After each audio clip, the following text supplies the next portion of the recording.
Hi there YouTube, Big G, back again with another video. And first off, compliments of the season to those of you that I haven't wished, happy Christmas, and I hope you guys had a great new year. So 2015 has come and gone, just like that, zap, gone. And I like to reflect back on 2015, on whatever finds I might have had, or sort of a best of compilation of finds and what I might have bought online and so forth, or traded. And it's always interesting to see what you managed to collect and how your collection has grown over a year. And also interesting to see what you guys might have collected, bought, purchased, found in the wild and so forth. So leave some comments down below. It's always great to see what finds you guys have come up with. So first off, my best find in the wild, what I believe my best find was in the wild. And it's not something that I don't have in my collection. I've actually got a couple of them in my collection, but they so seldom ever come up. And that was this Game Boy, working, 100% working Game Boy, original Nintendo yellow Game Boy, and it actually came with a game as well. And I think I picked this up for 10 Rand.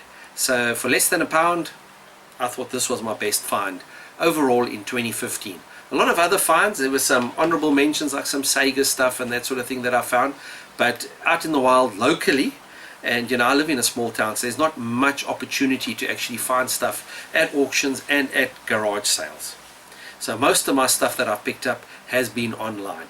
And my best online find, I think, for 2015 was a working Spectra video 328.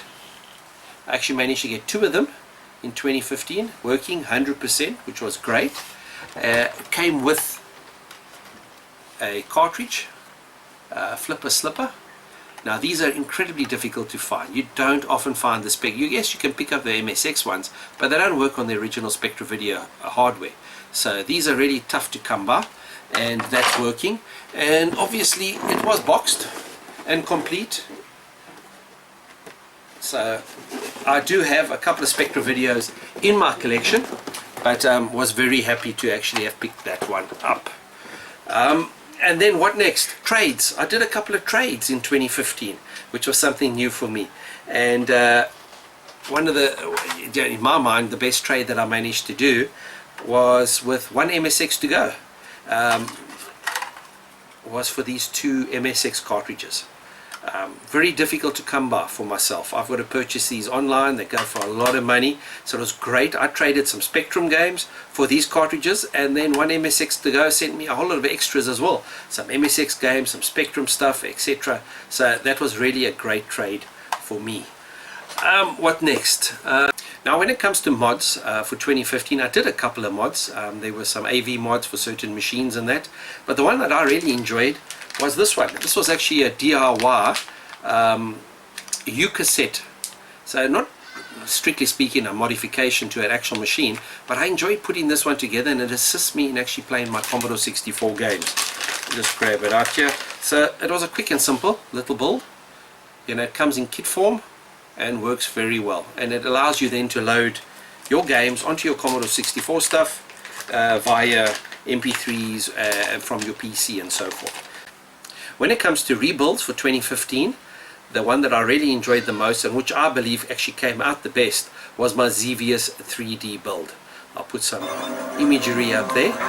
This is actually what came out very well. So basically from the ground up, I actually built this, you know, from the plywood all the way through the control panel, the wiring, etc. Managed to get myself a power supply. I used the old VGA monitor, and then obviously the motherboard, which I purchased locally. And it actually came out very nicely, and it actually plays a great game of Xevious 3D. Now there's also a couple of honorable mentions. There was the handhelds that I did a trade for with Tim from Cape Town. Got what is it, Bambino boxing, as well as some other handheld goodies that I got from him, as well as some Microvision stuff, which was great. There was the Sega Dreamcast stuff and Sega Saturn stuff that I picked up from Fabio in Johannesburg, which was great. My first Sega Dreamcast system, with a lot of goodies that came with it as well. Then there was also the packages that I received and gifts that I got from other fellow YouTubers, which was awesome. Lactobacillus Prime sent me some Spectra video stuff, which I really am enjoying, as well as some goodies that I got from Tony from Electric Adventures.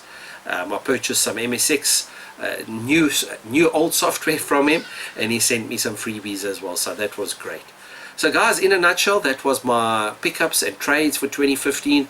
Overall, not a very busy year when it comes to retro collecting, but still, you know, overall, not a bad year. The collection is growing continuously, and I'd like to hear or see what were your best trades or pickups or finds for 2015. Okay guys, cheers from me.